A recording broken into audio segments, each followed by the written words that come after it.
Olá galera, tudo bem? Direto da praia da Lagoinha, MC Fessor 007, para continuar o nosso trabalho, continuar o nosso estudo. E hoje a gente vai falar sobre os pré-socráticos.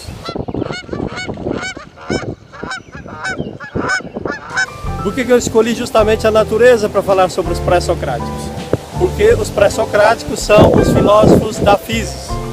Apesar de eles serem chamados de pré-socráticos, alguns existiram durante o tempo da vida de Sócrates e outros até mesmo após a sua existência. Os pré-socráticos tinham duas grandes preocupações. Nós vimos que a filosofia nasce da passagem dos mitos à razão. Os pré-socráticos, eles não se preocupavam tanto com a questão do ser humano, essa preocupação era mais de Sócrates, dos sofistas, dos outros filósofos, mas os pré-socráticos se preocupavam com a physis, com a natureza, com a cosmologia. Nós passamos dos mitos que vão explicar as coisas através das cosmogonias, das cosmologias, das teogonias, para a explicação da natureza. E a preocupação dos pré-socráticos era justamente com duas coisas. A primeira coisa, qual é a unidade de todas as coisas, a substância de qual todas as coisas são feitas na natureza. E a segunda preocupação deles, e grande preocupação, não era tanto em relação simplesmente à matéria-prima das coisas, mas qual a autêntica realidade, o que significa o pensamento. E nos pré-socráticos nós encontramos 4 escolas. Dentre essas 4 escolas, nós vamos ver o grande embate da filosofia, que continua até os nossos dias, sobre o movimento e sobre o estático. E também sobre os sentidos e sobre a razão. Essas 4 escolas dos pré-socráticos, que nós vamos dar uma olhada, são a escola jônica, pitagórica, eleática e os atomistas. A jônica da Jônia, a pitagórica representada pelo seu grande nome, o grande bastião da filosofia Pitágoras. Quem nunca ouviu falar do teorema de Pitágoras? A eleática da cidade de Eleia. E os atomistas por causa da pluralidade. Na escola jônica, os grandes nomes serão Tales, Anaximandro, Anaxímenes e Heráclito. São os filósofos do movimento. Tales diz que tudo surgiu da água.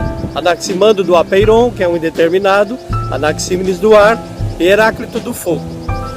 Todos esses elementos eles vão representar o movimento. É Heráclito que vai dizer que nós não nos banhamos no mesmo rio 2 vezes e que tudo está em constante movimento. O fogo é dinâmico, a água é dinâmica, o ar é dinâmico e assim por diante.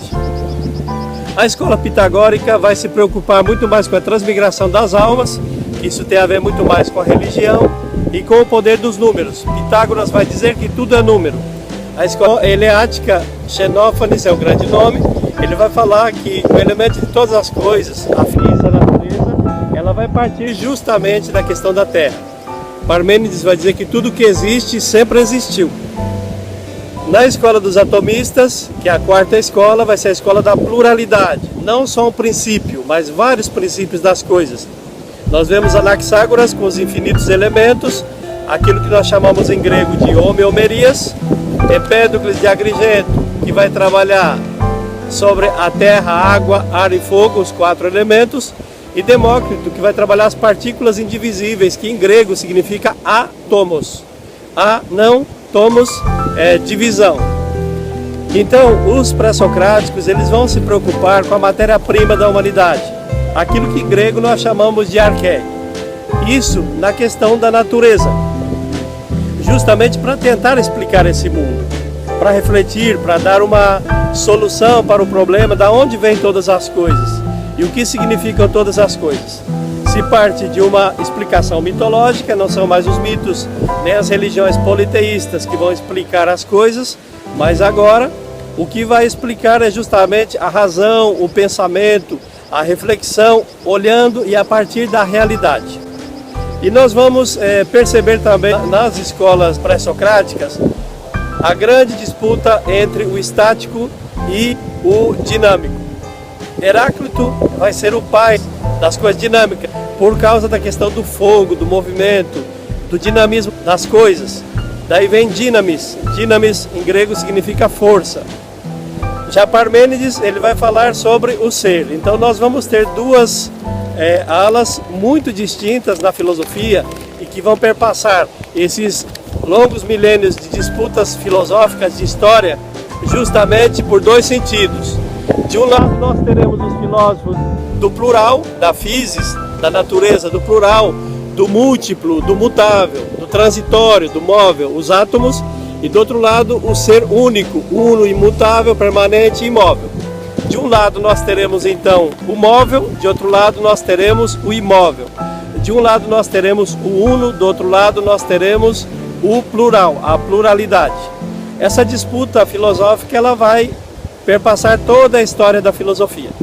E depois, a grande disputa que vai acontecer a partir da realidade dos pré-socráticos, antes de entrar na tríade dos filósofos clássicos, na filosofia clássica, na filosofia helenista e depois na filosofia cristã, vai ser justamente essa disputa também entre os sentidos e a razão. Falou, galera, até a próxima. A gente se encontra aqui no nosso canal e continua essa grande viagem do pensamento.